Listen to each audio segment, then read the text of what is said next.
kita dikejutkan dengan kematian. Setiap minggu ada kematian-kematian, dan termasuk yang terbaru, kematian yang membabitkan ramai di kalangan warga Besut dan Setiu. Dan kematian itu ialah perpisahan sementara, pisah alam saja. Kalau hari ni ibu tu mati, kalau hari ni ayah tu mati, maka dia bertemu dengan anaknya.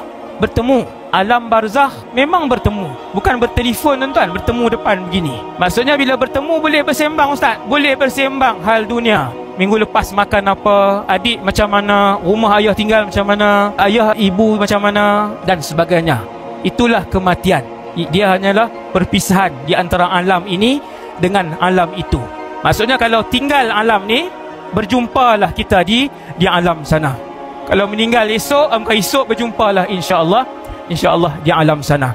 Dan semoga Allah SWT menempatkan semua umat Nabi SAW, khususnya yang siswa-siswi yang meninggal UPSI, ditempatkan oleh Allah Subhanahu Wa Taala bersama dengan orang yang soleh, diampunkan dosa-dosa mereka, diterima amal ibadah mereka, diluaskan alam kubur mereka, diterang benderangkan oleh Allah dan dicahayakan oleh Allah Subhanahu Wa Taala alam barzakh mereka. Sama-sama kita hadiahkan Al-Fatihah kepada mereka semua. Al-Fatihah. A'udzubillahi minasyaitonir rajim. Bismillahirrahmanirrahim. Alhamdulillahirabbil alamin. Arrahmanirrahim. Maliki yaumiddin. Iyyaka na'budu wa iyyaka nasta'in. Ihdinas siratal mustaqim. Siratal ladzina an'amta 'alaihim ghairil maghdubi 'alaihim waladdallin. Bismillahirrahmanirrahim. Alhamdulillahirabbil alamin. Wassalatu wassalamu ala asyrafil anbiya'i wal mursalin wa ala alihi wa sahbihi ajma'in. Allahumma salli ala Muhammadin fil awwalin wa salli wa sallim ala sayidina Muhammadin fil akhirin wa salli wa sallim ala sayidina Muhammadin fil mala'il a'la ila yaumiddin.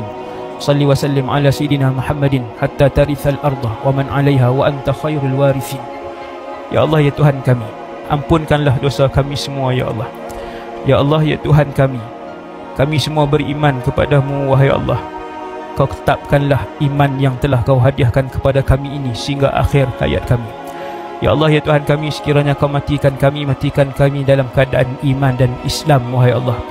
Ya Allah, Tuhan kami, matikanlah seluruh ahli keluarga kami dengan iman dan Islam wahai Allah. Ya Allah, ya Tuhan kami, kurniakanlah kepada kami semua yang hadir, semua yang mendengar, syurga Firdaus bersama dengan Nabi Muhammad sallallahu alaihi wasallam. Rabbana atina fid dunya hasanah wa fil akhirati hasanah wa qina adzabannar. Wa sallallahu ala sayyidina Muhammadin wa ala alihi wasallam. Walhamdulillahirabbil alamin. Assalamualaikum warahmatullahi wabarakatuh.